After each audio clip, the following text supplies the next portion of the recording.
depuis dimanche dernier, l'élection d'Emmanuel Macron fait beaucoup parler dans le monde entier. Et sa femme Brigitte est bien sûr associée à son succès. Mais en Grande-Bretagne, elle fait plus la une des journaux que son mari. Alors c'est probablement grâce à sa modernité, si on compare avec, par exemple, Margaret Thatcher ou même l'actuelle première ministre Theresa May. Cela dit, nous sommes sur place là-bas avec Martine Laroche-Joubert. Ça dit, il n'y a probablement pas que ça, Martine. Bonjour.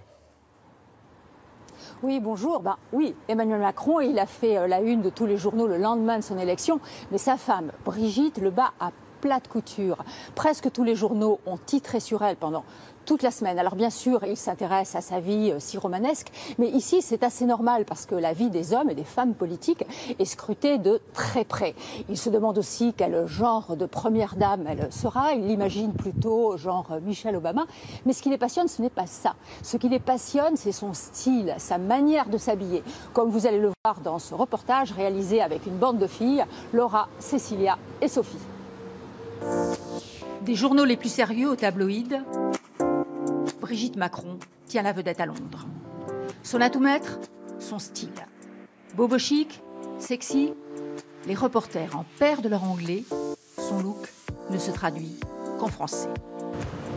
Aujourd'hui, dans la capitale britannique, la réputation des Parisiennes monte d'un cran grâce à la nouvelle première dame.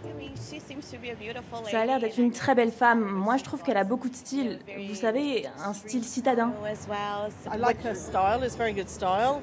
J'aime son style. Elle a vraiment un super style. Je dirais que c'est plutôt celui d'une femme plus jeune. Mais ça lui va bien.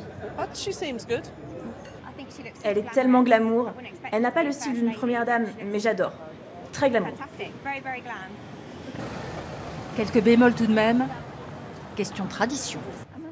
Je dois avouer que son style n'est pas à mon goût. J'aimerais la voir avec des jupes plus longues, des pantalons dignes de ce nom, et pas avec ce genre de chaussures. Est-ce qu'il y a une différence avec le style des femmes de pouvoir ici? Oui, carrément. S'habiller classique. C'est le dress code, la tenue exigée des femmes de pouvoir en Grande-Bretagne depuis Margaret Thatcher. La reine, elle, aime la couleur, les sacs à main. Mais my God, jamais rien de sexy. Notons tout de même la témérité de Theresa May, Premier ministre pour son investiture, décolleté, plongeant.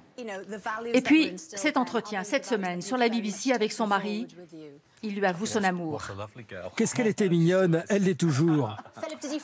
Vous l'avez aimée tout de suite? C'était l'amour au premier regard. Mais Brigitte Macron a une longueur d'avance. Les Anglais n'ont pas fini de scruter ses tenues, sa coiffure, le chic français, marié à l'audace. Ah oui, c'est une star. Est-ce que vous avez noté des préjugés la concernant?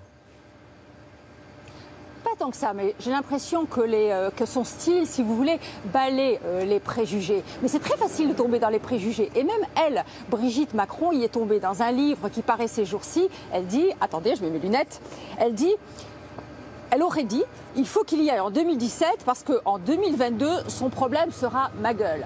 Ça, c'est pas très cool hein, pour les femmes qui ont 70 ans aujourd'hui et je sais de quoi je parle. Et finalement, je choisis peut-être cette phrase de Gabrielle Chanel qui était un peu cynique mais assez juste. Personne n'est jeune après 40 ans, mais on peut être irrésistible à tout âge. Eh oui, la preuve. Vous allez voir, vous allez signer des autographes, Martine. À bientôt. Merci beaucoup.